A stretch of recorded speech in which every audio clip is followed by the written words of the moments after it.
Think of street-level bureaucrats as the people who meet citizens at the interface between citizens and government. So the police officer, the teacher, the social worker are the people who actually deliver the policy that has been constructed elsewhere.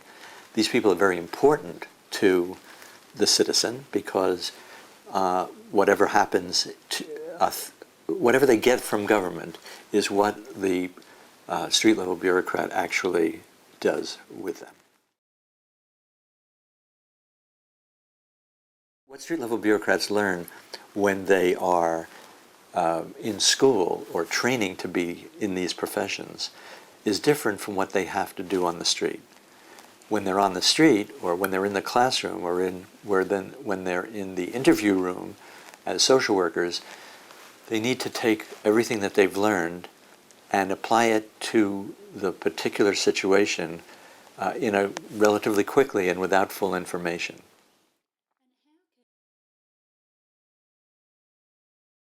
Because street-level bureaucrats have to respond to the citizen with only a limited amount of information or only a little bit of time to make a decision, they have to develop mechanisms to cope with the problem of doing their job well.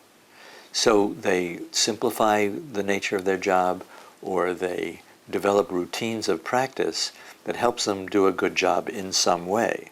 And this is why we say that, in a way, street-level bureaucrats are the ultimate policy makers.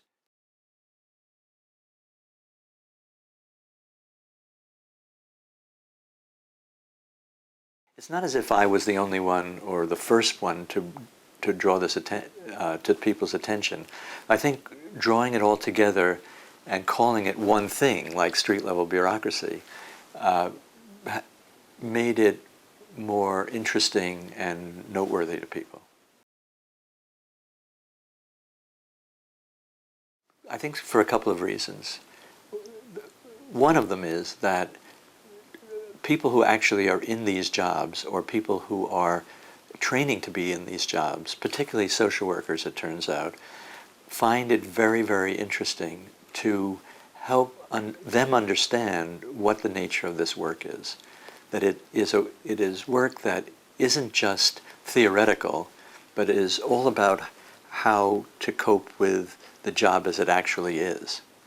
This is, I think, the primary reason it's remained in print, because it's used all over the world to schools of public policy and schools of social work and so on.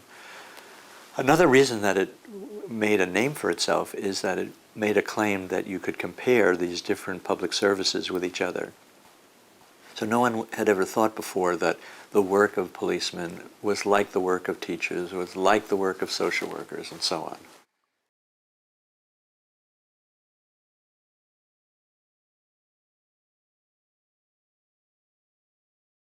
As to major changes, you want probably to look at the different public services, and each one has had something different that has affected it.